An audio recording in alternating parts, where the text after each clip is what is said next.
दोस्तों कल से ये खबर फ्लोट कर रही है ब्रह्मोस 2 को लेकर। बताया जा रहा है कि ब्रह्मोस एरोस्पेस जो कि ज्वाइंट वेंचर है भारत और रशिया के बीच में, वो इतना सक्षम है कि आने वाले 5 से 6 सालों में ब्रह्मोस 2 नाम की एक हाइपरसोनिक मिसाइल को डेवलप कर सकता है। दरअसल ब्रह्मोस एरोस्पेस के सीईओ और एमडी हैं अतुल राणे सर। उन्होंने ये बयान दिया है कि हम केवल 5 से 6 सालों के प्रयास के बाद ब्रह्मोस 2 का निर्माण कर सकते हैं। दरअसल मौका था ब्रह्मोस एरोस्पेस जो कि ब्रह्मोस मिसाइल्स बनाता है उसके सिल्वर जुबली प्रोग्राम का, जो कि 1998 में हमने शुरू किया था। और इसी जॉइंट वेंचर के तहत दुनिया की सबसे तेज और सबसे ताकतवर, सबसे ज्यादा सटीकता से निशाना लगाने वाली ब्रह्मोस सुपरसोनिक क्रूज मिसाइल का निर्माण किया गया, जिसका इस्तेमाल भारतीय सेनाएं बड़े पैमाने पर करती हैं। अब बताया जा रहा है कि रूस और भारत मिलकर ब्रह्मोस 2 हाइपरसोनिक मिसाइल बना रहे हैं। इसमें स्क्रैमजेट इंजन लगाया जाएगा जो कि इसे बहुत ही ज्यादा गति देने में कामयाब होगा। साथ ही ये स्क्रैमजेट इंजन इसे ग्लाइड करने की भी क्षमता प्रदान करेगा। इस मिसाइल की रेंज बताई जा रही है कि पहले 600 किलोमीटर रखी गई थी, लेकिन बाद में इसे बढ़ाकर 1000 किलोमीटर कर दिया गया। लेकिन इसकी गति बहुत ज्यादा होगी, ये 7 से 8 मैक की रफ्तार से उड़ पाएगी। यानी अगर किलोमीटर्स में हम लोग देखें तो 9800 किलोमीटर प्रति घंटा ये स्पीड पकड़ पाएगी। ब्रह्मोस 2 के वेरिएंट्स की बात की जाए तो ये एंटीशिप, लैंड अटैक, सतह से सतह पर मार करने वाली हाइपरसोनिक क्रूज मिसाइल होगी। इसे युद्धपोत, पनडुब्बी, फाइटर जेट या फिर जमीन पर मौजूद कोई भी मोबाइल लॉन्चर आप इसको लॉन्च करने के लिए इस्तेमाल कर सकते हैं। लेकिन दोस्तों बात यही आ जाती है कि क्या ये बनेगी, ये कब बनेगी, किस तरह से इसका प्रारूप होगा, उसको लेकर चलिए कुछ बात कर लेते हैं। दोस्तों मैंने आपको कुछ समय पहले एक वीडियो बनाया था जिसमें ब्रह्मोस के पूर्व सीईओ और पूर्व managing director Sudhir Kumar Mishra sir के द्वारा बताई गई कुछ बातों को आपके सामने प्रेजेंट किया था। उन्होंने एक इंटरव्यू के दौरान ये बताया था कि ब्रह्मोस 2 मिसाइल को बहुत ही जल्द बनाने में हम लोग कामयाब हो सकते हैं। साल 2024-25 में इसके सफल परीक्षण भी किए जा सकते हैं।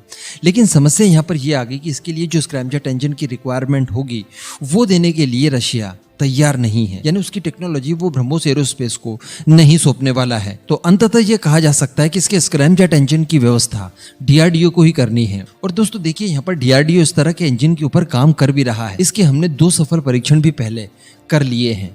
मैं बात कर रहा हूँ HSTDV की। वो भी एक स्क्रैमजेट ग्लाइड व्हीकल है, व्हीकल जो कि आपके न्यूक्लियर वॉरहेड को कहीं पर डिलीवर कर सकता है या फिर आप इसे ही एक बॉम्ब की तरह इस्तेमाल करके पर्टिकुलर टारगेट के ऊपर टकराकर ब्लास्ट करवा सकते हैं, जो कि आपको स्पीड देगा 6 से 7 मैक के लगभग। और बताया जा रहा है कि इसी के आधार पर, यानी यही इस ब्रह्मोस 2 के लिए इंजन होने वाला है, जिसके बाद ब्रह्मोस 2 बनकर तैयार होगी।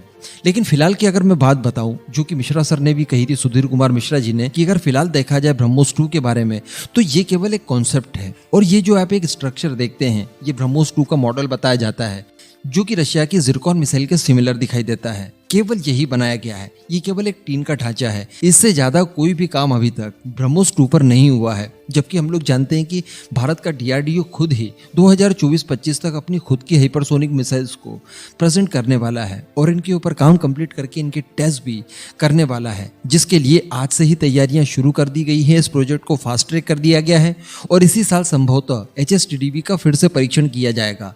पहले HSTDV का परीक्षण हम लोग करते थे अग्नि 1 मिसाइल से, लेकिन कुछ समय पहले खबरें आई थी, मैंने भी आपको सूचित किया था कि अब जो HSTDV का टेस्ट किया जाएगा उसे हमारी और ज्यादा एडवांस मिसाइल यानी K4 के साथ किया जाएगा, जो कि इसे ज्यादा एल्टीट्यूड पर लॉन्च करेगा, जिसके बाद इसकी स्पीड और इसकी रेंज भी बढ़ेगी। तो इसी के तहत भारत का डीआरडीओ प्रोजेक्ट विष्णु के नाम से 2 हाइपरसोनिक मिसाइल्स बना रहा है। एक तो होगी सरफेस लॉन्च और एक होगी एयर लॉन्च मिसाइल, जिनकी रेंज भी ब्रह्मोस 2 के कॉन्सेप्ट से कहीं ज्यादा होने वाली है। जो सरफेस टू सरफेस मार करने की क्षमता रखेगी उसकी रेंज होने वाली है 2500 किलोमीटर यानी 2500 किलोमीटर। और जो एयर लॉन्च होगी यानी फाइटर जेट से जिसे आप लॉन्च कर पाएंगे, उसकी रेंज भी 1000 किलोमीटर से ज्यादा होगी। तो कहने का मतलब कि भारत को ब्रह्मोस 2 से पहले ही स्वदेशी हाइपरसोनिक मिसाइल्स मिल सकती है। तो ये भी हम लोग कह सकते हैं कि हमें ब्रह्मोस 2 का ज्यादा इंतजार करने की जरूरत विशेष है ही नहीं। हम लोग क्यों भला एक ऐसी मिसाइल के ऊपर ज्यादा भरोसा करें जिसको कि भारत और रशिया दोनों ज्वाइंटली डेवलप कर देंगे, जिसके बाद इसके शेयर्स भी 2 अलग अलग देशों में बटेंगे। यानी हम लोग केवल 50% या 50.5% के आसपास ही ले पाएंगे, क्योंकि बाकी का 49.5% शेयर तो रशिया ले जाएगा। और अगर बात की जाए डीआरडीओ के प्रोजेक्ट विष्णु की, तो इसके तहत 100% शेयर हमारा ही होगा। तो क्यों भला हम हमारी टेक्नोलॉजी ब्रह्मोस एरोस्पेस को ट्रांसफर करें और उसके बाद फिर वहां से मिसाइलें खरीदें जो कि सेम काम करने वाली है। तो कहने का मतलब ब्रह्मोस एरोस्पेस आने वाले 5 से 6 सालों में ब्रह्मोस 2 बनाने के लिए कैपेबल तो है, लेकिन इसके लिए कोई भी ऑफिशियल घोषणा अभी तक नहीं की गई है। कि हाँ पर्टिकुलर इस डेट से हमने इसके लिए रिसर्च एंड डेवलपमेंट के काम शुरू कर दिए हैं और ये हमारा रोड मैप होगा, इसी के आधार पर ब्रह्मोस 2 बनाई जाएगी। ये केवल एक कॉन्सेप्ट है। जबकि डीआरडीओ की हाइपरसोनिक मिसाइल्स की बात करें तो उसके लिए काम शुरू हो चुका है, रोड मैप तैयार कर लिया गया है और उसी रोड मैप के आधार पर काम किया जा रहा है। सबसे बड़ी बात है कि इसे फास्ट ट्रैक भी कर दिया गया है।